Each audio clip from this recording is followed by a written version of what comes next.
Senior तज्जियाकार Athar Kazmi साहब ने भी हमें ज्वाइन किया। सर बहुत शुक्रिया। सर क्या समझते हैं 6 नवंबर की तारीख सामने आ गई है इंतखाबात के लिए सदर मुमलिकत की जानिब से, क्या इलेक्शन कमीशन जो है वो इसे एक्सेप्ट कर लेगा?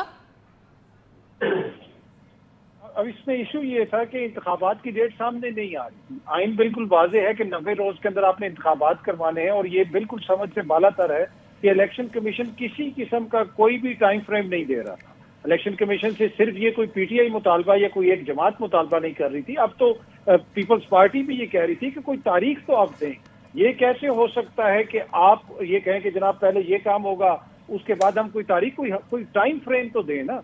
तो ये मुकम्मल जो नाकामी थी इलेक्शन कमीशन की जानिब से किसी किस्म की तारीख देने के हवाले से, तो उसकी वजह से फिर सदर मुमलिकत की जानिब से ये तारीख सामने आई। और दूसरा, ये जो खत लिखा है सदर मुमलिकत ने, उसमें उन्होंने कुछ कानूनी नुकात उठाए हैं कि 9 अगस्त को वज़ीर आज़म ने मशवरा दिया कि आप असम्बलियाँ तहलील कर दें, असम्बलियाँ तोड़ दें, तो उसके बाद फिर आइन का ये तकाजा है कि मैं डेट कोई तजवीज़ करूं। तो मेरे ख्याल में इसके ऊपर तो एक तरह से तमाम सियासी जमातों को एक साय ऑफ रिलीफ लेना चाहिए कि हाँ जी इलेक्शंस हो रहे हैं। इसलिए कि पहले तो इस मुल्क में इस वक्त बहस क्या चल रही है, आप कोई चैनल उठा लें, कोई प्रोग्राम देख लें, किसी भी मीटिंग में चले जाएं, जहां पे सियासी लोग बैठे हैं वो ये बहस कर रहे हैं क्या इंतखाबात होंगे या नहीं होंगे। तो ये कैसी जमहूरियत है कि जहां पे ये बहस ही ये चल रही है कि क्या इंतखाबात होंगे या नहीं होंगे। तो उस सारी बहस के अंदर एक तारीख का आ जाना, तो मेरे ख्याल में ये तो बड़ी खुशाइन चीज है। अब हो सकता है कि इस तारीख के ऊपर इलेक्शन ना हो, पर कम से कम वो एक तरह जिसे कहते हैं बॉल रोल होना तो शुरू हुआ ना। तो इलेक्शन से इतना खौफ, इतना डर क्यों है? तो मेरे ख्याल में अब मामला ये आ गया है सामने, अब जाएगा अदालत में। हो सकता है फिर अदालत इसके ऊपर कोई फैसला करे, लेकिन जो तारीख का ना दिया जाना इलेक्शन कमीशन की जानिब से और उसके ऊपर मुख्तलिफ बहाने बनाना, उसकी वो एक बड़ी वजह है कि अब ये इलेक्शन कमीशन साहब को सदर मुमलिकत ने खत लिखा है।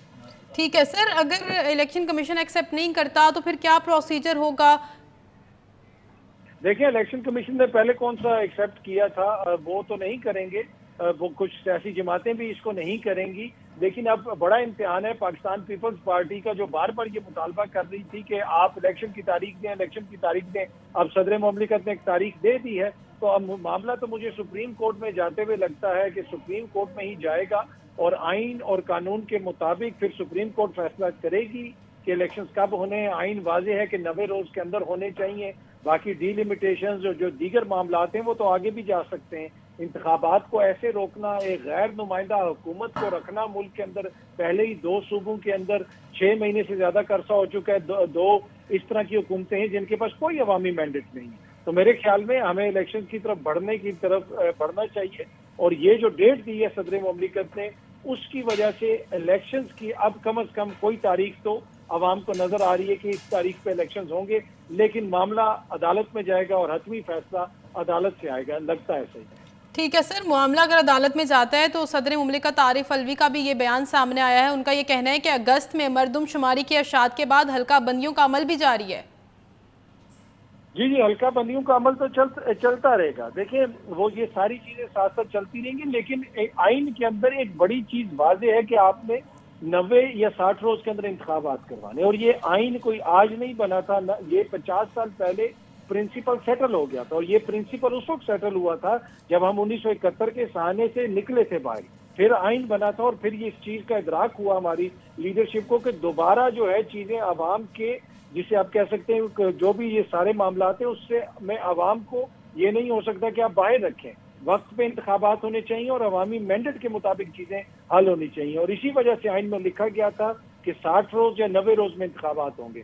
अब एक ये जो बहस मुल्क में चल पड़ी है कि जनाब सूबों में भी इलेक्शन नहीं हो रहे, वफाक में भी कोई तारीख सामने नहीं आ रही, ऐसे मौके के ऊपर सदर मुमलिकत की जानिब से ये खत सामने आना बुनियादी तौर पे उन तमाम किरदारों को ये चीज दोबारा याद करवाने के मुताबिक है कि जनाब आइन में लिखा हुआ है कि 90 रोज में इलेक्शन होंगे।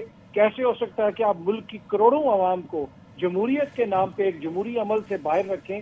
तो मेरे ख्याल में चीजें तो अब इलेक्शन की तरफ जाएंगी, लेकिन इस खत के नतीजे में नहीं। अब अदालत से जो फैसला आएगा उसके बाद चीजें फिर आगे बढ़ेंगी।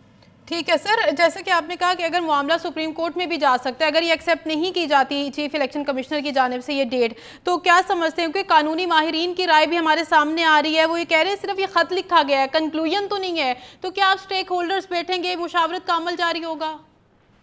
देखिए बिल्कुल ये जिस तरह मैंने पहले भी अर्ज की कि इस इलेक्शन से के हवाले से, इस खत से एक इलेक्शन के ऊपर एक बहस का आगाज होगा। अब उन्होंने तजवीज की है ये डेट, अब इलेक्शन कमीशन आगे से बताएगा कि वो इसके ऊपर अमल दरामद कर सकते हैं या नहीं कर सकते, और फिर मामलात मुझे अदालत में जाते हुए लगते हैं। इसलिए कि इलेक्शन कमीशन बड़ा वाज़ेह है कि वो कोई किसी किस्म की डेट नहीं दे रहा, वो किसी किस्म का कोई टाइम फ्रेम नहीं दे रहा। वो चले एग्जैक्ट डेट ना दें, यही बता दें कि जनवरी में हम करवा देंगे, फरवरी में हम करवा देंगे, लेकिन वो कोई डेट नहीं दे रहे, वो कोई टाइम फ्रेम नहीं दे रहे। तो इस खत के नतीजे में मुझे, जिस तरह मैंने अर्ज की पहले, कि अब ऐसे महसूस होता है कि चीजें अब जाएंगी अदालत में और फिर अदालत कोई हतमी फैसला देगी। फिर क्या उस फैसले के ऊपर अमल दरामद होगा, वो एक अलग है। ठीक है सर, सदर आरिफ अलवी की जानिब से ये भी कहा गया है कि इलेक्शन कमीशन असम्बलियों में एक ही दिन इंतखाबात कराने के लिए आला अदलिया से रहनुमाई भी ले। जी वही बिल्कुल देखें, जिस तरह मैंने पहले भी अर्ज की कि आला अदलिया में तो ये मामला जाएगा, रहनुमाई लेनी पड़ेगी, लेकिन इलेक्शन कमीशन यहाँ पे अमेरिका के सफीर से मुलाकातें कर रहा है, बरतानिया के सफीर से मुलाकातें कर रहा है, तो इस इलेक्शन कमीशन को कौन सा ऐसे मसाइल का सामना है कि ये सदर मुमलिकत से मुलाकात नहीं कर सकते थे। यही तो पहले भी मुतालबा किया गया, उधर से रिक्वेस्ट आई कि चीफ इलेक्शन कमिश्नर जाके सदर मुमलिकत से मिल लें, तो अपने मुल्क के सदर से वो मिल नहीं रहे। बरतानवी सफीर उधर जा रही हैं, अमेरिका के सफीर से वो मुलाकातें कर रहे हैं। तो इलेक्शन कमीशन का जो एटीट्यूड है, जो रवैया है, उसके ऊपर सीरियस किस्म के सवालिया निशान आते हैं। तो अब वो देखते हैं कि वो इस खत से कितनी रहनुमाई लेते हैं, लेकिन मैं समझता हूँ कि इस खत के नतीजे में भी इलेक्शन कमीशन का रवैया तब्दील नहीं होगा। रवैया उनका वही है कि वो, उनका मूड ये नहीं है कि 90 रोज के अंदर इंतखाबात हों। जब उनका मूड बनेगा उन्होंने तभी इलेक्शन करवाने। जी।